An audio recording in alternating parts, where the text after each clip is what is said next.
जय श्री कृष्ण। नमस्कार। श्रीमद् भगवद गीता के अध्ययन की श्रृंखला में छठे अध्याय ध्यान योग आत्म संयम योग के आज के सत्र में सभी साध्यायियों का स्वागत एवं अभिवादन। ओमकार के नाद के साथ प्रार्थना करेंगे। ओम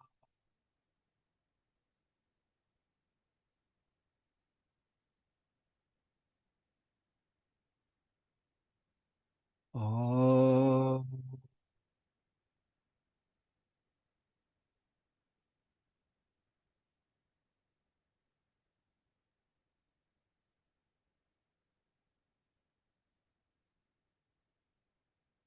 ओम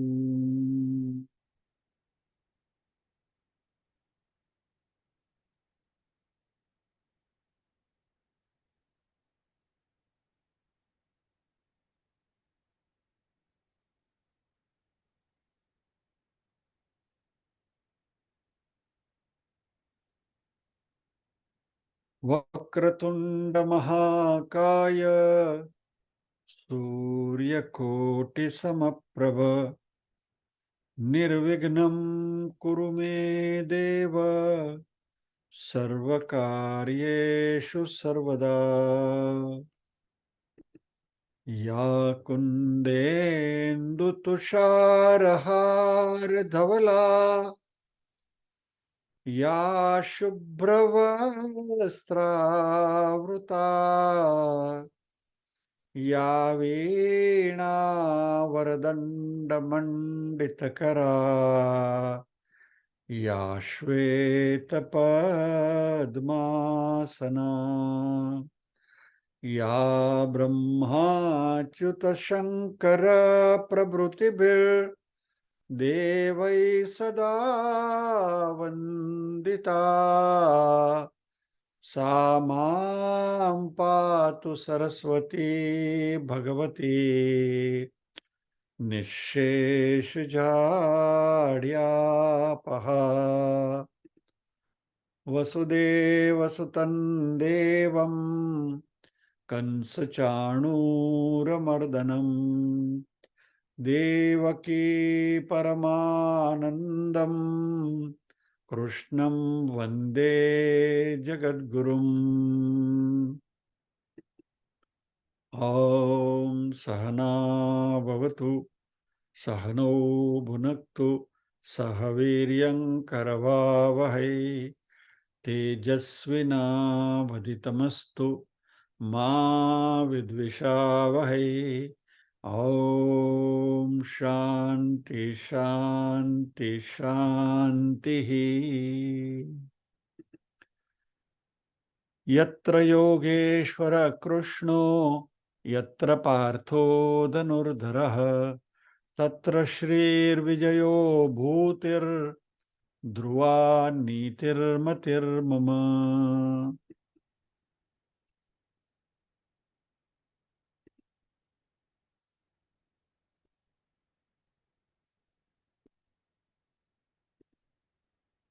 नीरू बेन पारायण करेंगे बेन।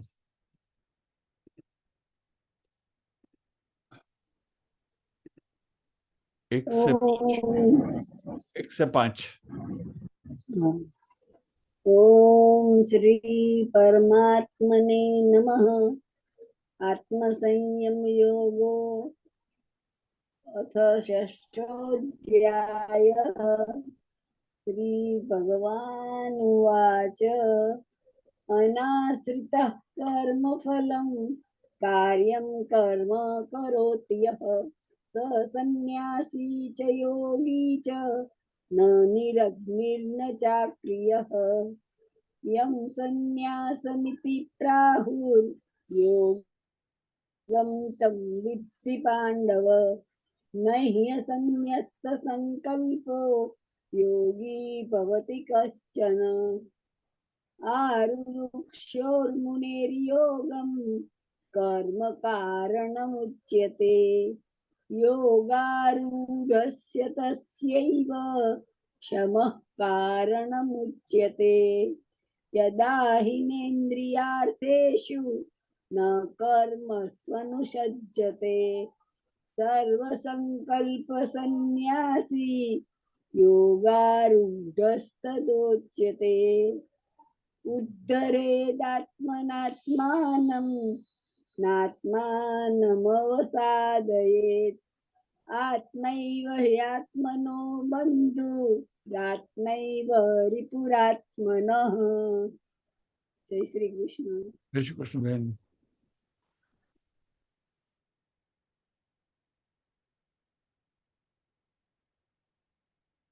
उद्धरेत आत्मनात्मानं नात्मानं अवसादयेत आत्मैव ह्यात्मनो बंधो आत्मैव रिपुरात्मनः।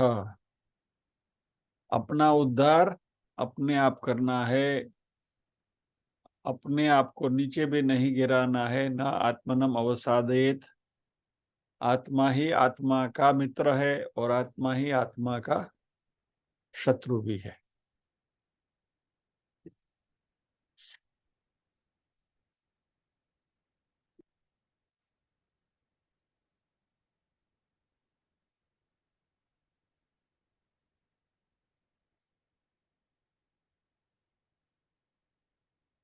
भगवान कृष्ण बहिरंग साधना की बात कर रहे हैं।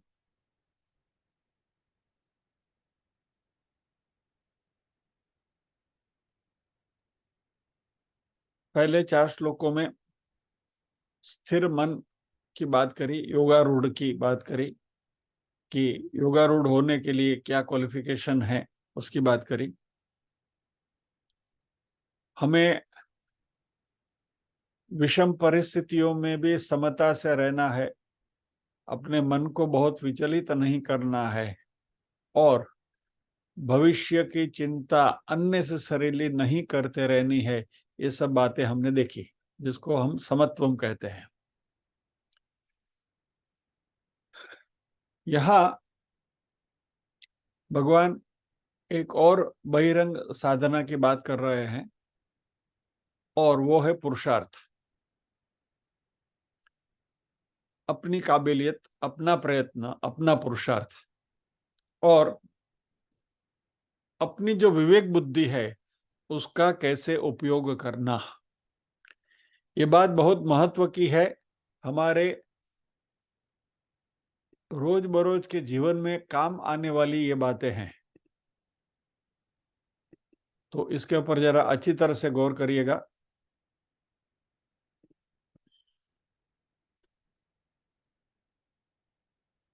यहाँ एक ये बहुत बड़ा चर्चा का विषय भी है।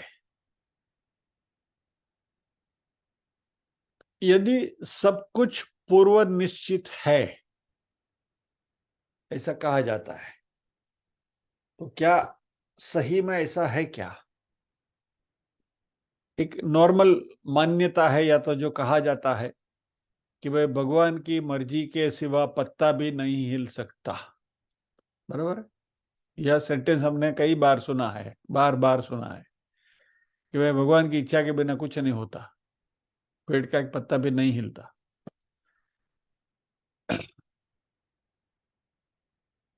और यदि ऐसा है, सब कुछ यदि इसी तरीके से हो रहा है और हमारे हाथ में, हमारे बस में कुछ भी नहीं है, if we have no choice at all,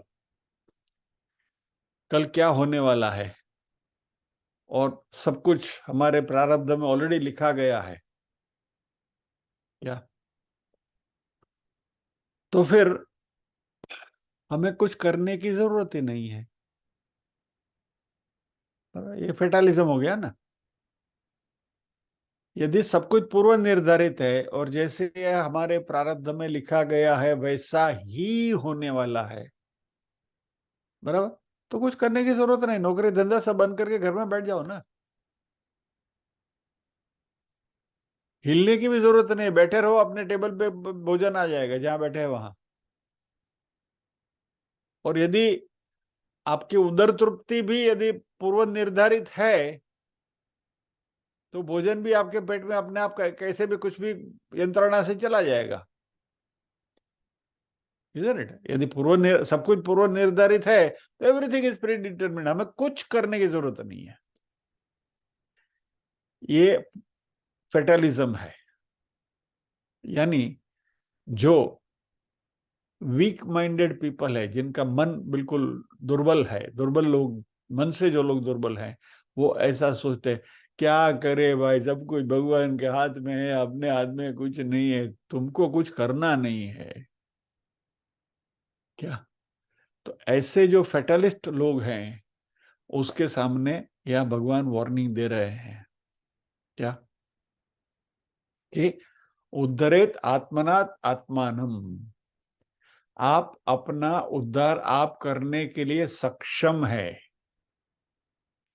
न आत्मानम अवसादेत, यानी आप अपने आप को गड्ढे में गिराने के लिए भी सक्षम है।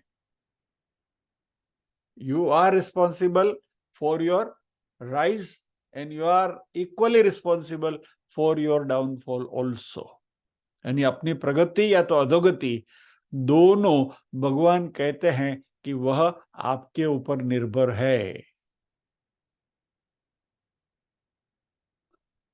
और हमारे शास्त्र ये फेटलिज्म को सम्मति नहीं देते हैं, दे डोंट सपोर्ट फेटलिज्म क्या।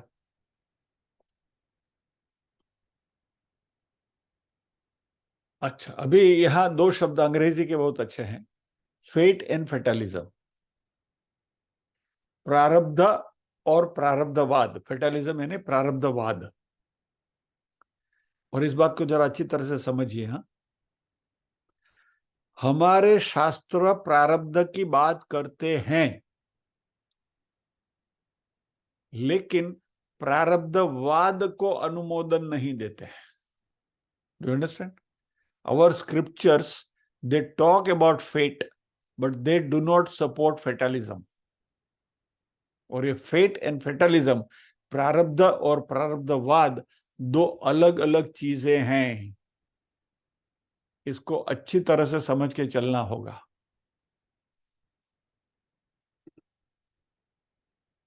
प्रारब्ध क्या है, पहले उसको समझ लेते हैं।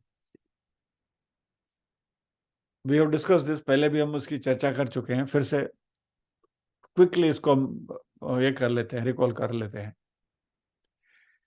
कर्म हमारे तीन प्रकार के हैं, क्रियमाण कर्म, संचित कर्म और प्रारब्ध कर्म। तो अभी जो कर्म हम कर रहे हैं, जो करने की हमें फ्री विल दी गई है, यानी कि हमें स्वतंत्रता दी गई है, यानी हमारे मानसिक स्वातंत्र से अभी जो हम कर्म कर रहे हैं वह कर्म क्रियमाण कर्म है। These are done with our own free will, अपनी मर्जी से हम कर रहे हैं। अभी अपनी मर्जी से जो कर्म हमने किए, वह कर्म कुछ ऐसे होते हैं कि जो तुरंत फल देके खत्म हो जाते हैं, और कुछ ऐसे होते हैं कि जिसके फल संचित होते हैं। एग्जाम्पल के तौर पर, मुझे भूख लगी, सामने कुछ नाश्ता पड़ा है, कुछ मैंने खा लिया, भूख शांत हो गई खाना खाने से, तो खाना खाने का कर्म किया, भूख की शांति हो, क्षुधा तृप्ति हो गई, कर्म का फल मिल गया, बात खत्म, matter is and, matter is over. बराबर। सो ये 10-15-20 मिनट की ये जो क्रिया है, इसके अंदर ये कर्म का होना, कर्म करना, उसका फल सब कुछ हो गया, खत्म हो गया। अभी उसमें कुछ आगे आगे जाने वाले कुछ बात नहीं है। लड़के ने 12वीं के एग्जाम में पेपर लिखा, कर्म करके आया, लेकिन फल तो जब रिजल्ट आएगा तब मिलेगा। 2 महीने के बाद भी मिल सकता है, 3 महीने के बाद भी मिल सकता है, और क्या आएगा उसको पता नहीं है। बराबर। तो ये क्या हुआ, कर्म करना का फल इंस्टेंटेनियसली नहीं मिला। अभी ऑनलाइन एग्जामिनेशन कभी कभी आजकल ऐसी होती है कि जिसमें चॉइसेस होती है कि भाई आप चॉइस करो, ये करो, और सामने फटा करके रिजल्ट आ जाता है, तो इंस्टेंटेनियस हो गया वो। लेकिन जो हमारी रूढ़िगत पद्धति जो है, उसमें हम परीक्षा देकर लिख कर आते हैं, और फिर बाद में 2-3 महीने के बाद रिजल्ट आता है, तो 3 महीने तक आपका जो कर्म है वो संचित हो गया, और जब रिजल्ट आता है तभी 3 महीने के बाद आपको उसका फल मिलता है। और वो फल क्या मिलेगा, इसके ऊपर आपका कोई कंट्रोल नहीं है। हालांकि आपने जैसा लिखा वैसा आपको फल मिलेगा। आपको 70 मार्क्स का लिखा है तो 70 में से 50, 60, 55 कुछ भी मिल सकता है। लेकिन आपने 10 मार्क का लिखा है तो 60 नहीं मिलेंगे, ये भी सर्टन है। बराबर, यानी your efforts and results they have some relation, कुछ तो उसमें ये रिलेशन है। लेकिन इवेंचुअली फल क्या मिलेगा प्रिसाइजली उसके ऊपर हमारा कंट्रोल नहीं है। तो ये हुई फेट की बात। बराबर, इसको हम प्रारब्ध कहेंगे, यानी कि जो कर्म हमने किया वो संचित हुआ और उसके उचित समय पर फल मिलेगा। थोड़ी लंबी बात करनी है तो लड़का लड़की कॉलेज में साथ में पढ़ रहे हैं और दोनों में इल्ले इल्ले हो गया, और फिर बाद में दोनों ने अपनी अपनी रिस्पेक्टिव फील्ड पसंद कर ली। वो लड़का अपने हिसाब से चला गया, लड़की अपने हिसाब से कहीं और चली गई, और 5, 6, 7, 8 साल के बाद वापस दोनों मैट्रिमोनियल साइट पे अपना बायोडेटा डालते हैं क्या, और इत्तेफाक से दोनों वहां मिल जाते हैं। अरे बोला हम तो साथ में पढ़ते थे, ठीक है चलिए शादी कर लेते हैं। तो 6, 7 साल पहले वो इल्ले इल्ले करने का, जो प्रेम होने का जो कर्म किया, वो संचित होके पड़ा था।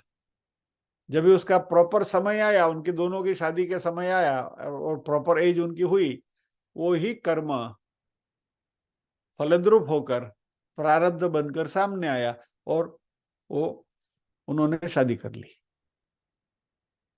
तो एग्जाम लिखना 3 महीने के बाद फल मिला, ये 6 साल के बाद, 7 साल के बाद फल मिला। यानी कहने का तात्पर्य क्या है कि कुछ कर्म ऐसे होते हैं कि जो हम करते हैं लेकिन उसका फल इमीडिएटली नहीं मिलता, उसके उचित समय पर मिलता है। ये उचित समय पर जो मिलने वाला जो फल है उसको प्रारब्ध कहा गया है। That is our fate. और प्रारब्ध का ऐसा है कि एक बार वो फलित हो गया, मैच्योर हो गया, तो जब भी मैच्योर हुआ तभी उसको भुगतना ही पड़ता है। I M emphasizing he, it is a must. यानी कि संचित कर्म जब ये प्रारब्ध बनकर आपके सामने आया तो प्रारब्ध आपको भुगतना पड़ता है। तो यह है प्रारब्ध की थियोरी, यानी कि प्रारब्ध है, कर्म की थियोरी है ये। This is called fate. अभी प्रारब्धवाद या तो फेटलिज्म क्या है, अभी ये बात यदि हमने अच्छी तरह से नहीं समझी कि सामने जो भी अच्छा बुरा, जो अच्छा भी आ सकता है, बुरा भी आ सकता है, कुछ भी आ सकता है, सामने अच्छा बुरा जो भी आ रहा है वो हमने किए हुए कर्मों का ही फल प्रारब्ध बनकर सामने आया है। यदि ये मैच्योरिटी हमारे में है, ये विवेक हमारे में है, तो ये प्रारब्ध रूपी फल अच्छा बनकर जब भी हमारे सामने आएगा तो सर पे चढ़ेगा नहीं। बराबर, मान लीजिए कि आपको कोई प्रसिद्धि मिल गई। हमारे संगीत के क्लास में अभी हम सब बैठकर संगीत सीख रहे हैं, बराबर, अच्छा संगीत सीख लिया, ये कर लिया, 15 साल के बाद you become a very famous artist. बराबर, आपके प्रारब्ध में लिखा था और उसके लिए आपने पुरुषार्थ किया, आपको फल मिला, you become very famous, you become a celebrity. लेकिन यदि ये चीज दिमाग में है कि यह मेरे किए हुए कर्म का, मेरे प्रारब्ध का फल है, यह बात यदि दिमाग में आएगी तो तभी ये सर पे चढ़ेगा नहीं, अहंकार नहीं आएगा।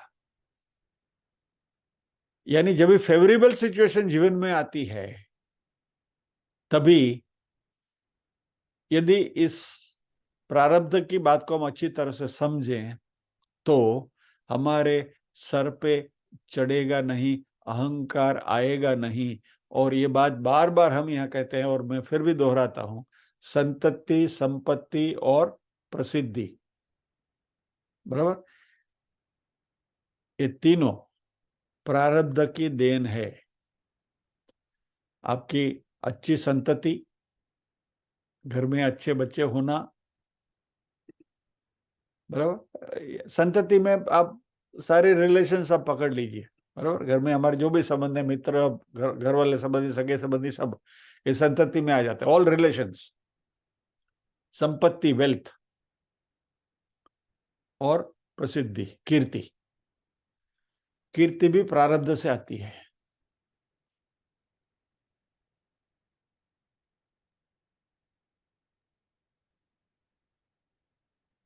तो आप देखेंगे घर में दो बच्चे हैं, मानो के ट्विंस हुए हैं माँ बाप को, बराबर।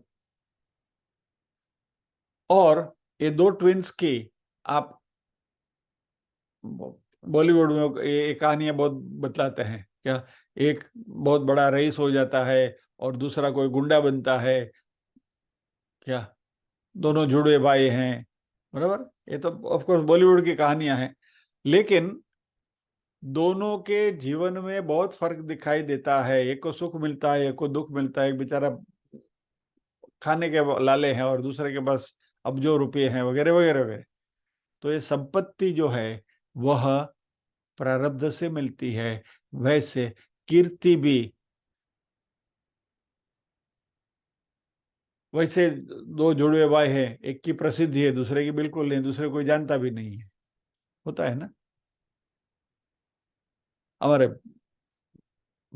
प्रधानमंत्री की बात कर लीजिए ना, नरेंद्र भाई की। तो Narendra Modi is world famous celebrity है अभी तो। अभी दुनिया में सब उनको बॉस कहते हैं। अभी उनके ही जो भाई बहन हैं, और एक ही घर में पले बड़े हुए हैं, एक ही एनवायरनमेंट में बड़े हुए हैं, लेकिन उनके भाई को कोई पहचानते भी नहीं, we don't even know their names, बराबर। बिल्कुल सामान्य जीवन जी रहे हैं वो। तो ये सब कहां से आता है? ये प्रारब्ध से आता है। और इसलिए ये सर पे चढ़ता नहीं है। और मेरा वैयक्तिक तौर पर ऐसा मानना है कि हमारे प्रधानमंत्री जी को, नरेंद्र भाई को, ये बात बिल्कुल मालूम है। इसलिए वो जो भी हैं फिर भी अपनी जगह पर सही है। वो सर पे चढ़ता नहीं है पारा उनका। You remain balanced. तो यह फेट है, यह प्रारब्ध है। तो क्रियमाण कर्म, संचित कर्म और प्रारब्ध। तो प्रारब्ध जो है, इसकी शास्त्र पुष्टि करता है कि यस प्रारब्ध है। ये कर्म की थियरी है जिसको हम जानते हैं, हम मानते भी हैं। लेकिन उसके साथ जुड़ा हुआ जो प्रारब्धवाद है, या तो फेट के साथ जुड़ा हुआ जो फेटलिज्म है, वो गलत है। यानी मैं ऐसा समझ के चलूं कि जो मेरे नसीब में है वही मुझे मिलने वाला है, तो आप कभी भी पुरुषार्थ करोगे ही नहीं, जीवन में बैठे रहोगे और फिर आपकी प्रगति नहीं होगी। So if you believe in fatalism, you will ruin yourself. आत्मानम अवसादयेत। लेकिन यदि आप प्रारब्ध में मानते हैं तो आपकी प्रगति हो सकती है, और इस प्रगति में उन्नति होगी, आत्मोन्नति होगी। क्योंकि आत्मा की उन्नति कभी होती है? जब भी हमारा अहंकार मिटता है तब। क्योंकि हमारी मुक्ति के आड़े सबसे बड़ा जो राड़ा है, मुक्ति के आड़े जो सबसे बड़ा ऑब्स्ट्रक्शन है, वो है हमारा अहंकार। और यदि इस प्रारब्ध की बात को इस तरीके से हम समझें कि ये संतति, संपत्ति, कीर्ति जो है प्रारब्ध से मिली हुई है, तो ये हमारा अहंकार उसके साथ जुड़ेगा नहीं, और इसलिए अध्यात्म में हमारी प्रगति होगी। क्या? तो आत्मा से आत्मा का कल्याण करना है, यानी कि इस बात को इस तरीके से जानना है, बराबर। और यदि आप फेटलिज्म में मानोगे, प्रारब्धवाद में मानोगे, तो आत्मानम अवसादे, तो भगवान बोलते हैं न आत्मानम अवसादे, अपने आप को नीचे मत गिराओ बाय बिकमिंग फेटलिस्ट। प्रारब्धवादी मत बनो।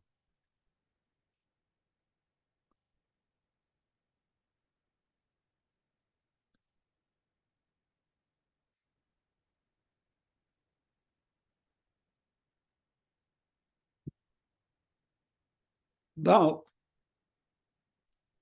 यदि प्रारब्ध काम कर रहा है तो इस प्रारब्ध के साथ एक दूसरा फैक्टर जुड़ा हुआ है जिसको हम पुरुषार्थ कहेंगे। That is our free will. परमात्मा ने हमें कुछ भी करने के लिए जो स्वतंत्रता दी है वो फ्री विल, जिसको हम पुरुषार्थ कहते हैं, ये इस प्रारब्ध के साथ जुड़ा हुआ है। और इस पुरुषार्थ का सही उपयोग करके, सही मायने में उपयोग करके हम प्रारब्ध की प्रबलता जो है, इंटेंसिटी जो है, इसके ऊपर हम कुछ काबू पा सकते हैं। यानी हमारा जो प्रारब्ध जो है वो 3 कक्षा में बांटा जा सकता है। एक जो है वो प्रबल है, पावरफुल है। दूसरा है वो मध्यम है। और तीसरा है वो मंद है। तो एक है तीव्र या तो प्रबल, दूसरा मध्यम, और तीसरा मंद, फीबल।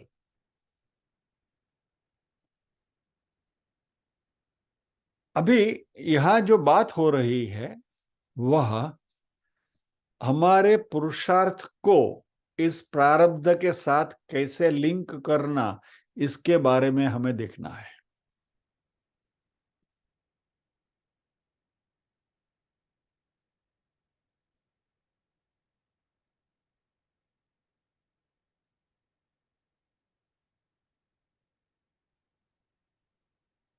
तो अभी हमने पहले क्या देखा कर्मयोग में, जो पहले 4 श्लोक थे उसमें, कि भाई बाहर की जो शक्तियां हैं, एक्सटर्नल वर्ल्ड के जो फोर्सेस हैं, वो हमें इन्फ्लुएंस करते हैं। उसमें हम अपने आप को कैसे स्टेबल रख सकें, और ये बात हमने करी है। I am just recapitulating to connect, यहाँ कनेक्ट करने के लिए पुरुषार्थ के साथ इसको कनेक्ट करना है हमें। तो कोई भी सिचुएशन होती है उसमें हमें FIR फाइल करना है अपने ऊपर। Frequency, intensity, response, reduction time या तो रिसेशन टाइम। यानी आप किसी भी सिचुएशन पे कितनी बार रिएक्ट करते हैं, that is frequency, how many times you react. दूसरा, वो जो आप रिएक्ट करते हैं उसकी इंटेंसिटी क्या है, उसकी तीव्रता क्या है। और तीसरा फैक्टर है आप उसमें से कितनी जल्दी अपने आप को बाहर निकाल लेते हैं, रिट्रैक्शन टाइम, R। सो FIR, frequency, intensity, retraction time. और ये तीनों जितने कम उतना अच्छा। फ्रीक्वेंसी, मान लीजिए कि पहले हम दिन में 10 बार गुस्सा कर लेते थे, अभी धीरे धीरे समझदारी आने लगी है तो उसकी मात्रा कम हो गई, अभी हम 5 ही बार गुस्सा करते हैं, 10 बार नहीं करते हैं, तो फ्रीक्वेंसी कम हो गई। सो धीरे धीरे इस फ्रीक्वेंसी को कम करते जाना है। We have to do self analysis. एक गुस्सा मात्रा के एग्जाम्पल दे रहा हूं। वैसे खाने की क्रेविंग भी हो सकती है किसी की, तो दिन में चबर चबर चबर चबर किया ही करते हैं, दिन में 10 बार खा लिया। फिर बाद में अभी थोड़ी मेच्योरिटी आने लगी, भाई ये तबीयत के लिए ठीक नहीं है, ये खाना अच्छा नहीं है, तो आपने जो 10 बार चबर चबर करते थे 5 बार करने लगे, 3 बार करने लगे, फिर दिन में 2 ही बार खाना, वट एवर इट इज, यानी एनीथिंग।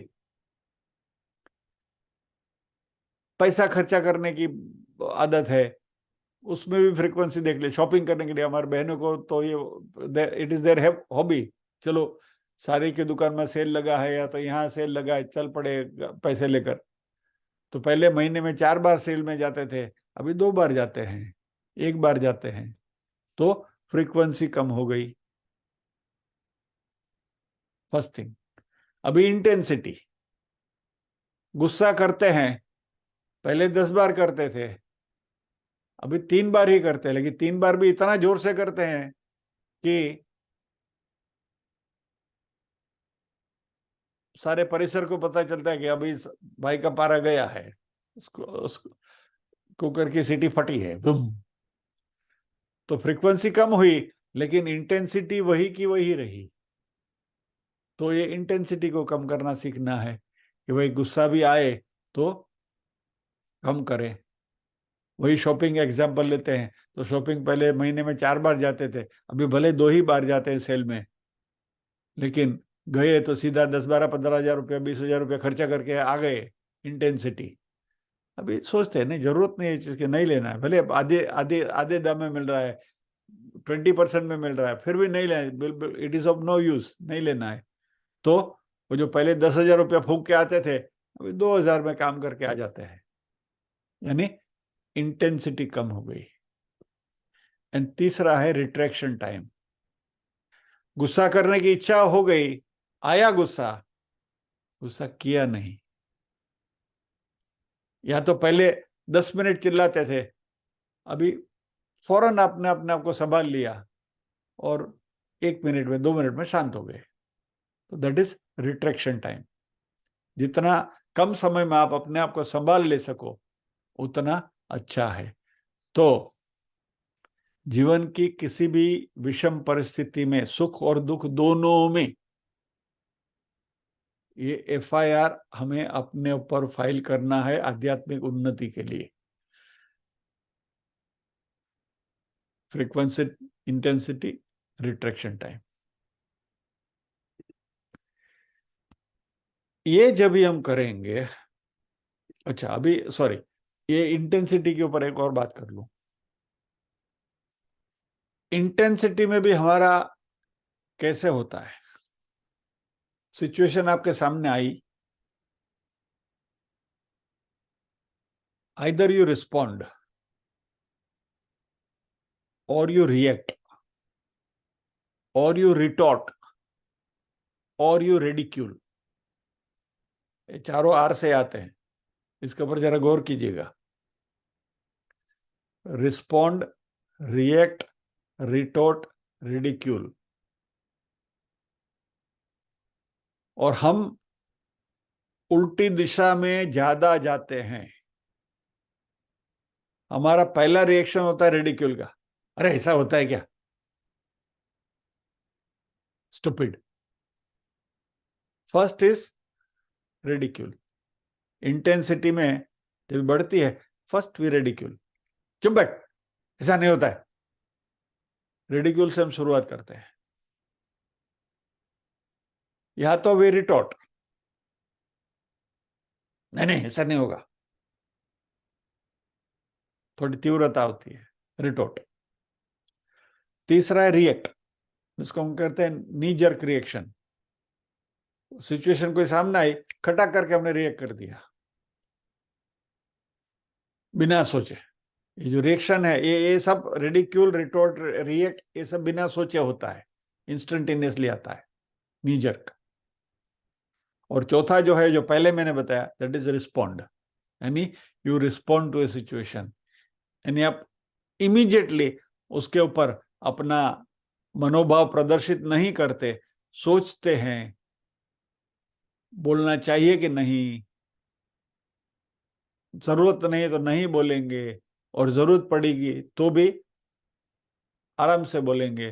तो ये रिस्पॉन्ड है। तो फ्रीक्वेंसी, इंटेंसिटी और आर में, एफआईआर में आप जो बीच वाला जो आई है, इस आई के भी 4 प्रकार हैं, respond, react, retort and ridicule. तो इसके ऊपर भी हमें ध्यान रखना है।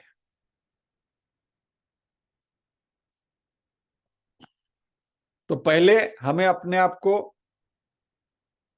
समदृष्टि बनानी है। We have to have a poised mind. Violent emotions जो हमारे आते हैं, उसके ऊपर हमें कंट्रोल करना है।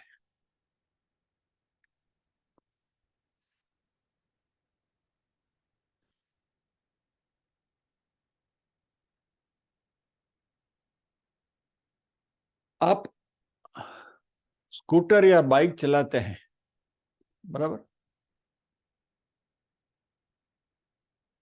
स्कूटर पे आप जा रहे हैं तो बाइक पर आप जा रहे हैं कहीं, और बम्बई के रास्ते पे तो आपको मालूम है कि ऑटो रिक्शा वाले कैसे चलाते हैं, कहीं से भी घुस जाते हैं। अक्सर ऐसे कहते हैं ऑटो रिक्शा वाले का तो ऐसा है कि रास्ते पे कहीं से उग जाता है, ऐसा पता ही नहीं चलता कहाँ से उगा। सूरज जी को मालूम है। तो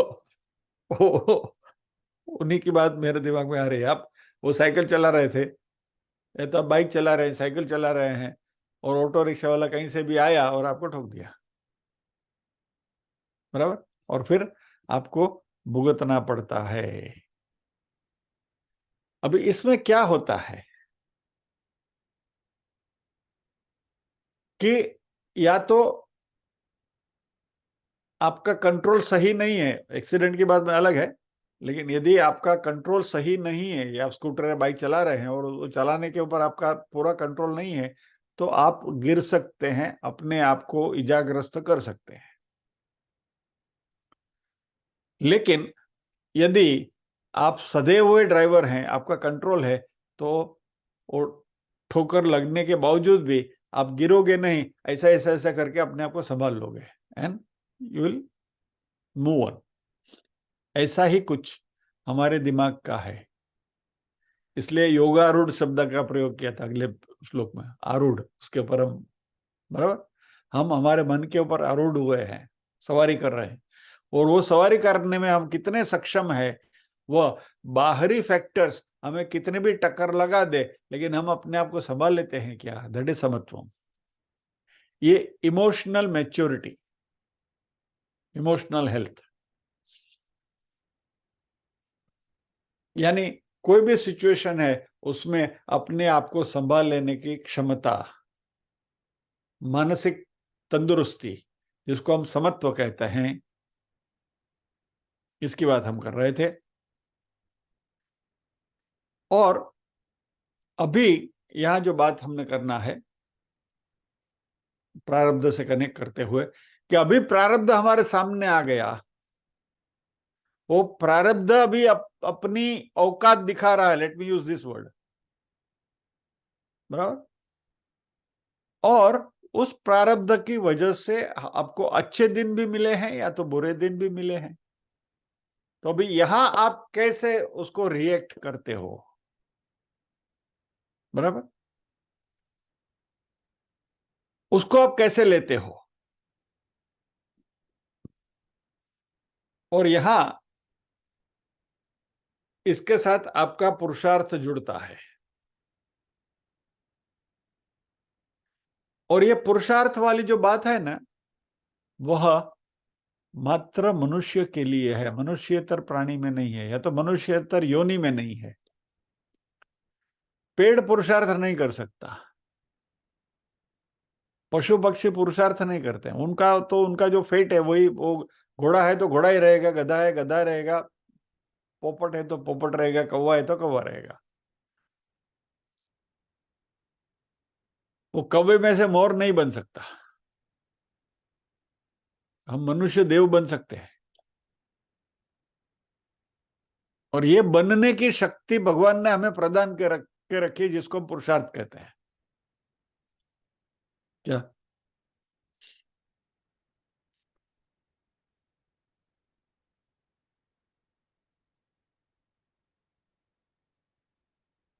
और जो प्रारब्धवादी हैं वो ये पुरुषार्थ को नकारते हैं, और वो पुरुषार्थ करने से अपने आप को, क्योंकि उनको कुछ करना ही नहीं है, basically they are all lazy people. जिनको कुछ करना नहीं है वो प्रारब्ध को कोसते हुए बैठे रहते हैं। क्या? और कहते क्या है कि हम तो भगवान के हाथ में पपेट्स हैं, क्या, और वो मदारी के जैसे जैसे वो खेलते हैं वैसे हम चलते हैं, यानी we are the pawns in the hands of destiny और god, whatever you call it.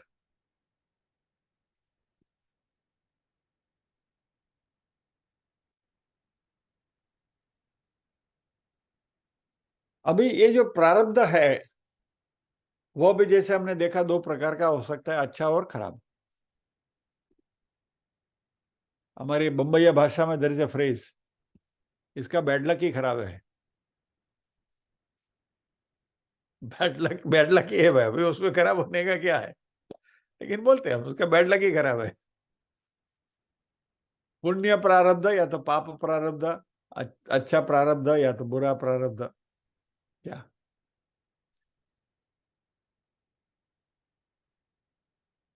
मजा क्या आता है मालूम है,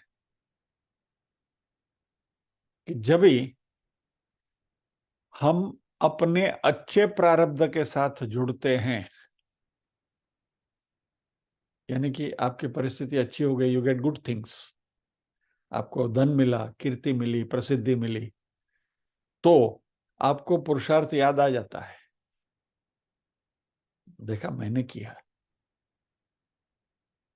ये धंधा मैंने शुरू किया था, इसमें कितनी मेहनत मैंने करी है मालूम है, I did this and I did that and फिर तो भाई इतना पुरुषार्थ करेंगे तो फिर तो पैसा मिलेगा ही ना।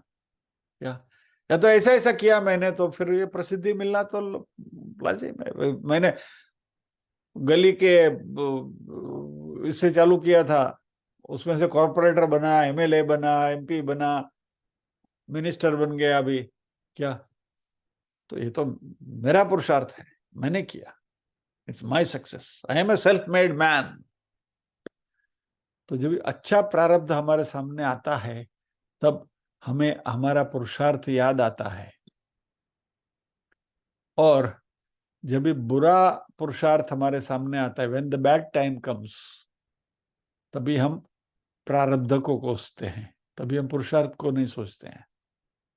नसीब में ऐसा ही लिखा था यार, मेरा नसीब ही बेकार है, और भगवान को भी क्या मैं ही दिख रहा हूं, जब देखो तभी वो मेरे लिए ही प्रॉब्लम खड़ा करता है।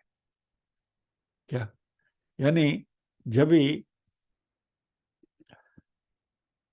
पाप प्रारब्ध का उदय होता है, तभी पुरुषार्थ को हम भूल जाते हैं, पुण्य प्रारब्ध का जब भी उदय होता है, तभी हम पुरुषार्थ को याद करते हैं।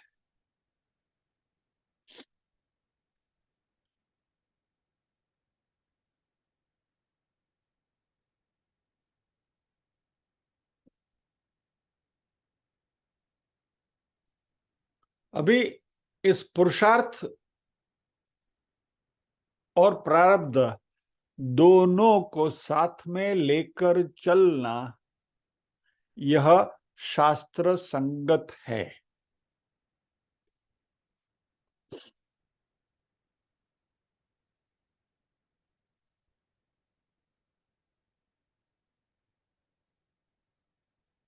Okay, let us talk in terms of physics और मैथमेटिक्स।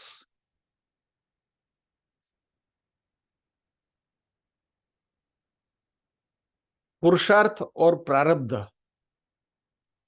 ये दोनों वेक्टर्स हैं, और दोनों परपेंडिकुलर वेक्टर्स हैं, X axis and Y axis. एक पुरुषार्थ है, एक प्रारब्ध है, और जो आपको मिलता है वो उसका हाइपोटेन्यूज मिलता है।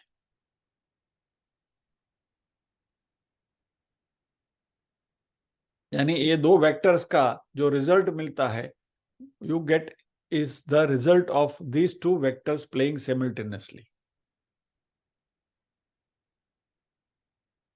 Okay, before we get into that, ये पुरुषार्थ और प्रारब्ध, हमारे शास्त्रों ने इसको अंध पंगु न्याय कहा है। इस बात को भी जरा समझ लें आगे बढ़ने से पहले।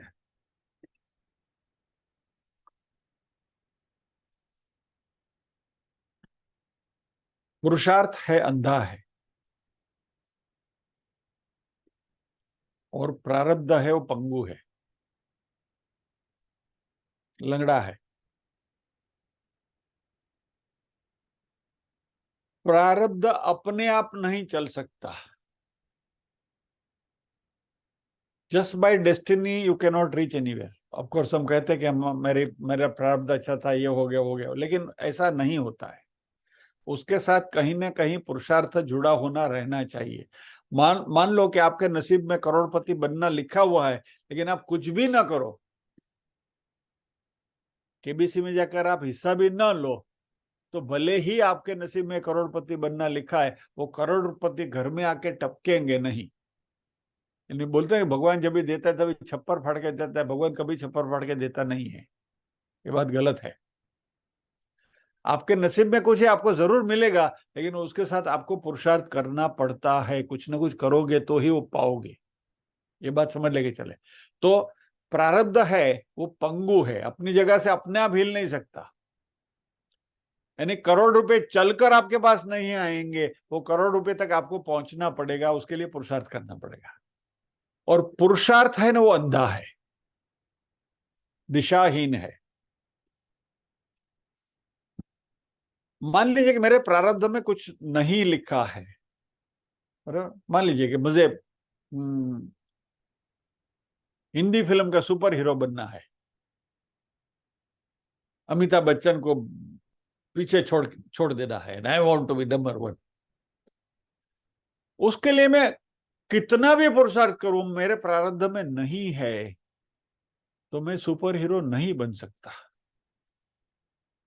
और ये पुरुषार्थ जो है वो दिशाहीन है, यानी अंधा है। આપણે કે આંધળો પુરુષાર્થ કર્યો માણસે, अंधे की तरह काम किया उसने, लेकिन उसके हाथ में कुछ नहीं है, क्योंकि प्रारब्ध में था ही नहीं। तो पुरुषार्थ है वो अंधा है, और प्रारब्ध है वो पंगु है, लंगड़ा है। अब ये दोनों अकेले अपने अपने हिसाब से कुछ नहीं कर सकते, लेकिन पुरुषार्थ और प्रारब्ध दोनों मिलकर काम करे तो बात बन सकती है। और वो कैसे करना है? प्रारब्ध लंगड़ा है, चल नहीं सकता। पुरुषार्थ सशक्त है, सक्षम है, लेकिन वो अंधा है। तो आपको करना क्या है? लंगड़े को अंधे के खांधे पे बिठा दो, प्रारब्ध को पुरुषार्थ के ऊपर बिठा दो। बराबर? पुरुषार्थ अंधा है और प्रारब्ध लंगड़ा है, तो लंगड़ा अंधे के खान पर बैठा है, लेकिन अंधा जो है चल सकता है, सक्षम है। तो लंगड़ा जैसे उसको डायरेक्शन देगा, ऐसे जाओ, ऐसा जाओ, ऐसा जाओ, वो प्रारब्ध उसको जैसे दिशा बताएगा, वो हिसाब से ये पुरुषार्थ चलेगा, लंगड़ा सॉरी अंधा। तो दोनों मिलकर अपने डेस्टिनेशन पर पहुंच जाएंगे। इसको हमारे शास्त्र ने अंध पंगु न्याय कहा है। And this is that vector effect I am talking about, कि ये प्रारब्ध, ये पुरुषार्थ दोनों वेक्टर हैं, दोनों मिलकर काम करेंगे तो आपको मनोवांछित फल मिल सकता है, या तो जो फल आपको मिलना है वो मिलेगा।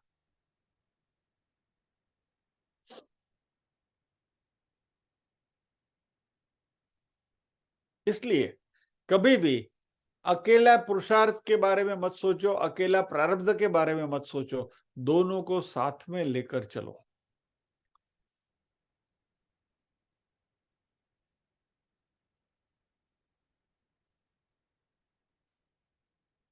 तो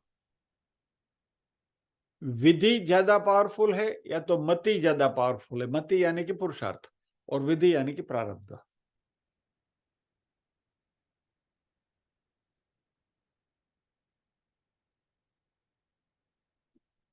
अभी इसका सरल सीधा आंसर देना मुश्किल है, क्योंकि दोनों अपने अपने हिसाब से कार्य करते हैं। पुरुषार्थ आपको जितना भी करना है आप कर सकते हैं, you have a freedom. Effort करने में तो आपको कोई मना नहीं करता है, यू कैन डू इट। और प्रारब्ध भी अपने हिसाब से काम करता है। So it is a very very complex equation, और ये दोनों की इंटेंसिटी समय समय पर बदलती रहती है। प्रारब्ध यूनिफॉर्म नहीं है, क्योंकि वो हमारे पास्ट कर्मों से मिला हुआ है, संचित कर्मों से, और हमने संचित कर्म में क्या संचित किया था हमें ही पता नहीं है, वी डोंट नो। सो हमें पता नहीं कि प्रारब्ध किस वजह से आया, कौन से फैक्टर की वजह से आया, कैसे आया, उसका कोई रीजनिंग हमारे पास नहीं है। It is all gasping in dark, हम अंधेरे में तीर मार रहे हैं। और इसलिए प्रारब्ध जो भी आएगा उसकी तीव्रता या तो क्षमता हमेशा कितनी रहेगी या तो एक सरीकी रहेगी, उसके बारे में हम श्योर नहीं है। So it is a variable factor. अब ये प्रारब्ध जैसे हमने पहले शुरुआत करी थी कि तीव्र भी हो सकता है, प्रबल हो सकता है, मध्यम हो सकता है और दुर्बल हो सकता है।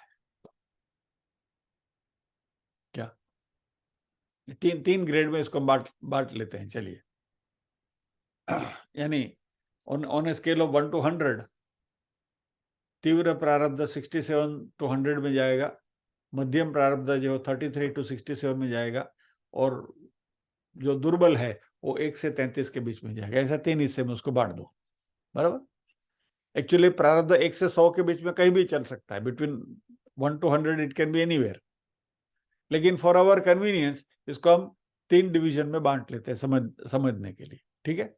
सो प्रबल प्रारब्ध, मध्यम प्रारब्ध और दुर्बल प्रारब्ध। तो ये हुई प्रारब्ध की बात। अभी इसके साथ मुझे पुरुषार्थ को जोड़ना है, बराबर, ताकि ये अंध पंगु न्याय जो है, यानी कि इस अंधे को इस पुरुषार्थ रूपी इस प्रारब्ध रूपी अंधे को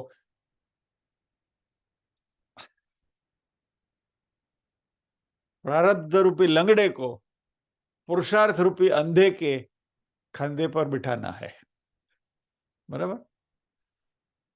और ये जो लंगड़ा आपने बिठाया है अंधे के कंधे पर, ये लंगड़ा या तो दुबला पतला हो सकता है या तो कुछ अच्छा खाया पिया हुआ हो सकता है, और तीसरा अच्छी तरह से खा पी के मोटा हुआ हो सकता है, यानी कि प्रबल प्रारब्ध, मध्यम प्रारब्ध, दुर्बल प्रारब्ध, बराबर। तो ये लंगड़ा कैसा भी हो सकता है 3 में से। और नीचे जो है ले जाने वाला, उठा के ले जाने वाला, वो पुरुषार्थ है, बराबर है। तो अभी इसका मैचिंग कैसे करें इसके बारे में हमें सोचना है, बराबर। और यही सफल जीवन जीने की गुरु चाबी है।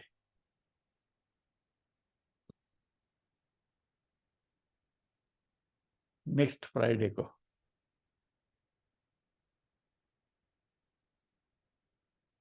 इस बात को हम यहां रोकेंगे।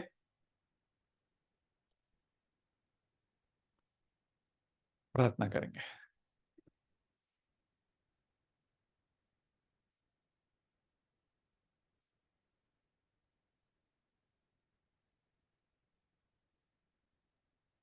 ओम असतो मा सद्गमय, तमसो मा ज्योतिर्गमय, मृत्योर्मा अमृतंगमय। सर्वेषां स्वस्तिर्भवतु, सर्वेषां शांतिर्भवतु, सर्वेषां मंगलं भवतु, सर्वेषां पूर्णं भवतु। लोका समस्ताः सुखिनो भवन्तु, लोका समस्ताः सुखिनो भवन्तु। नाहं कर्ता हरिः कर्ता, हरिः कर्ता हि केवलम्। ओम शांति शांति शांति। सभी के हृदय कोण में विराजमान परम कृपालु परमात्मा को वंदन करते हुए आज के सत्र को विराम देते हैं। अगले शुक्रवार फिर मिलेंगे, इसी बात को आगे बढ़ाएंगे। जय श्री कृष्ण।